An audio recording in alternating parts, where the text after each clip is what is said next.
Mr. President, today we heard the familiar rhetoric from one member state. What was said was predictable.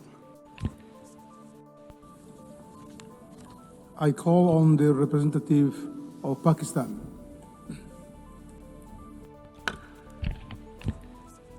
Mr. President, today we heard the familiar rhetoric from one member state. What was said was predictable. An attempt to malign Pakistan, relying on rhetoric and disinformation, yet as always, completely devoid of facts. So let me state those facts clearly. Mr. President, Pakistan has sacrificed over 90,000 lives in fighting terrorism. Its sacrifices are recognized globally. We are one of the strongest pillars in leading global efforts for combating terrorism, as also highlighted by my Prime Minister at this forum. The malicious accusations about terrorism by this one country, unfortunately by our neighbor, are a deliberate attempt to repeat lies. And to keep doing that until they are accepted as the truth. But as we know, that is far from ground realities.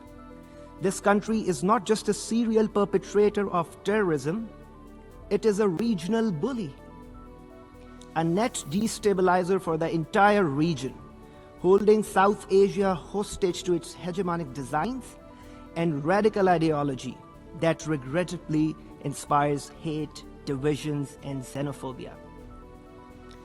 So let me put that in perspective. First, this country is in the league of those who illegally occupy territories, oppress populations, and violate fundamental human rights, as in the case of Indian illegally occupied Jammu and Kashmir. State terrorism in the form of extrajudicial killings, arbitrary arrests, detentions, stage encounters, and collective punishment under the cover of counter-terrorism.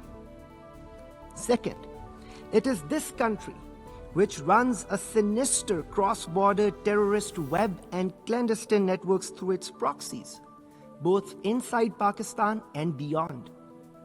This country also holds the distinction of having its serving naval officer working for its intelligence agency, Commander Kulbhushan Jadhav, caught red-handed by Pakistan, involved in heinous acts of terrorism and sabotage. Third, we heard the bizarre and untenable claims surrounding the Pahalgam incident. It has become a routine script now. Whenever an incident occurs, Pakistan is reflexively blamed, without evidence, without logic, and without any investigation.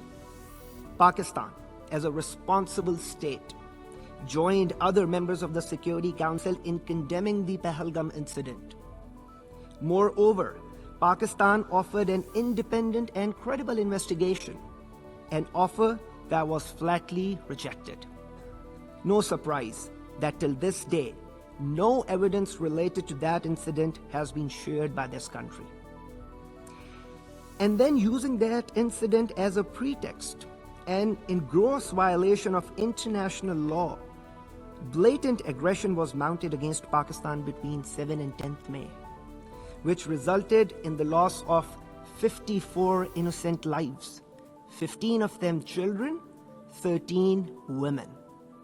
To this, my country delivered a befitting, yet carefully calibrated response, exercising our right to self-defense under Article 51 of the UN Charter. This multi-domain response was directed solely at military targets and resulted in downing of multiple aircrafts, along with other significant military setbacks for the aggressor. Mr. President, this country's behavior sets a dangerous precedent for international legal order. It is a template for states that seek to violate international law, undertake extraterritorial assassinations, threaten their neighbors, and commit acts of blatant aggression. Such unlawful and reckless behavior must not be ignored by the international community. Pakistan remains committed to peace. More than 1.9 billion people of South Asia, a quarter of the world's population, deserve prosperity and stability. But these goals cannot be achieved through threats and intimidation. True progress requires sincerity, mutual respect, dialogue, and diplomacy. Principle Pakistan has upheld, and principles which India must finally choose to embrace if it truly seeks peace. I thank you. I call on the representative of India. I thank you, Mr. President. It is telling that a neighbor who was not named chose to nevertheless respond and admit their long-standing practice of cross-border terrorism. Pakistan's reputation speaks for itself. Its fingerprints are so visible in terrorism across so many geographies. It's a menace not only to its neighbors but to the entire world. No arguments or untruths can ever whitewash the crimes of terroristan. I thank you, Mr. President. I call on the representative of Pakistan for a second intervention. Mr. President, we had not intended to take the floor again.